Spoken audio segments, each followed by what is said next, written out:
I just want to take this time to say RIP to a real one, Ted Wheeler.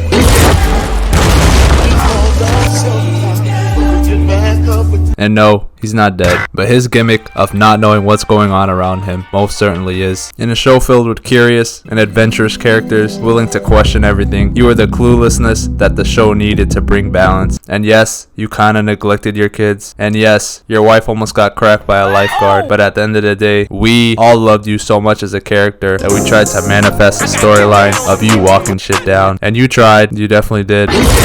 And I know some Ted Wheeler truthers are like, but he's still alive. He might have his moment. Brother, the moment they decided to not show this man in the hospital, I already knew what's up. He's staying there till the show finishes. But I have a proposition for Ted Wheeler. There's a show out there that could use your clueless powers. Yes, the Big P was carefully watching your performance and thinks you would fit right in. As a mind-controlled parent, all you gotta do is sit on that recliner and watch TV. And the best part about this role, your son is already familiar with the main character. So all you gotta do is talk to him. I know, talk to your son. Ho ho, brother, ho! Scary.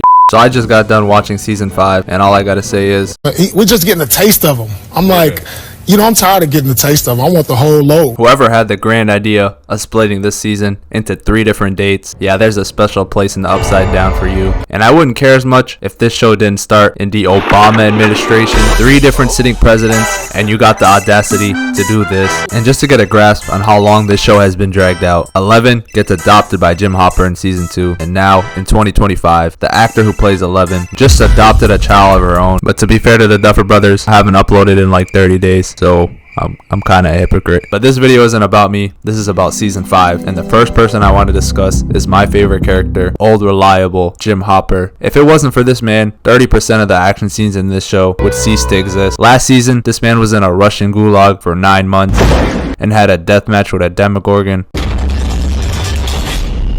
Welcome to the gulag.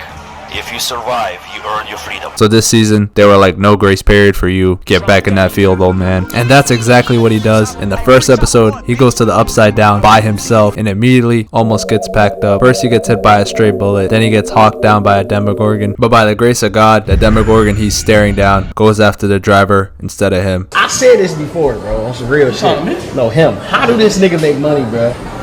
Come on, man. Nigga, fuck you. Some may say it's because Demogorgons have no vision and operate on echolocation, but I say that Demogorgon made a business decision. A smart business decision at that. Would've got a grenade right down that hole. But this prompts Eleven to join Hopper in the Upside Down, and we get a much needed heart-to-heart scene. I thought this was gonna come later in the season, but Hopper finally talks about his past, and most importantly, his daughter. Oh my god, my Shayla, my Shayla. This scene was 5 seasons in the making, and to see Hopper with a bullet wound telling Eleven this, I thought this man was about to die this episode. But I should know better, because anytime Hopper's daughter gets mentioned in this show, he locks the fuck in. These heavily armed soldiers had Hopper and Eleven pinned down. But before I even talk about this scene, I want to talk about the origins of this Hopper lock-in I'm talking about. Jim was an actual bum at the beginning of this season. You know how people do those get ready with me videos you see on Instagram Reels? Well, if those existed in the Stranger Things universe, Jim Hopper would most definitely be in those real comments leaving straight hate. What's up, guys? Today I'm going to be doing a get ready with me with Keel. So first we use the facial fuel face.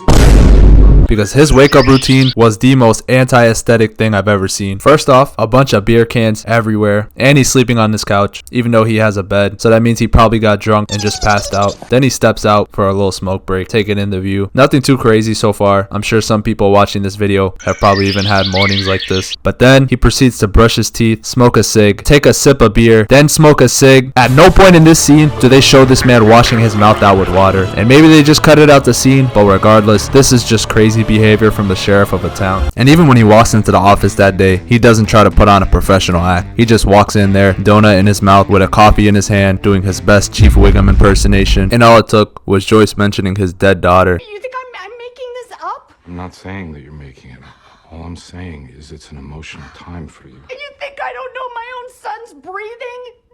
Wouldn't you know your own daughter's?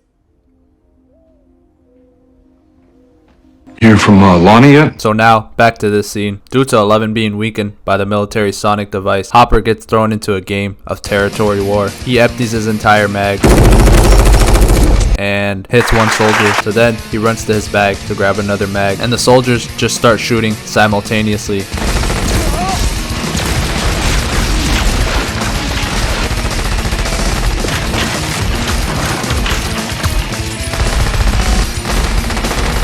and they hit nobody. So Hopper takes the 2 grenades he packed, and no look, he eats them across the wall. So then I came down. Are you serious, my brother? Then he shoots down the sonic device, which allows 11 to finish off the last guard.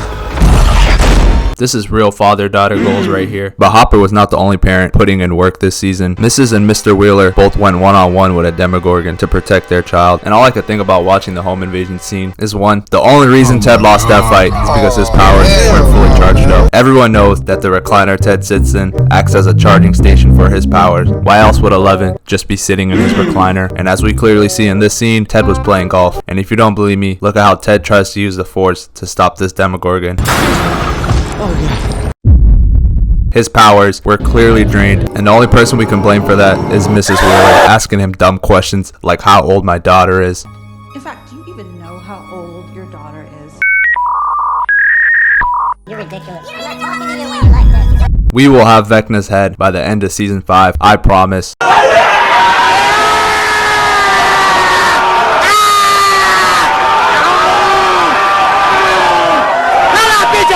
But another thing I took away from this home invasion scene is what an introduction to the actual strange aspects of the show. This entire show, the Wheeler parents are shielded from what's really going on in Hawkins. But in this scene, they get thrown into a bunch of Until Dawn quick time events. And to be fair to the Wheeler family, the ending they are trying to get was something 1% of a player base would get. You're telling me a Demogorgon is chasing me in my house with the ability to go through portals, and the only thing I have to defend myself is a golf club and a broken bottle. At least the Wheeler family didn't get the Berlizzi ending. Oh! Oh! This is crazy. Is this Madden? No! I killed everybody! Yeah, I'll take that hospital visit any day of the week. But what I couldn't understand for the life of me is while they're at the hospital, Nancy begins to blame themselves for what's happened to their parents, which is a valid thing to feel after basically treating your parents like some Charlie Brown adults for 5 seasons. But then Mike's like, don't sweat it, bro. Wouldn't have changed nothing. What? Now I do think if Mr. What's It wants them kids, he's getting them kids.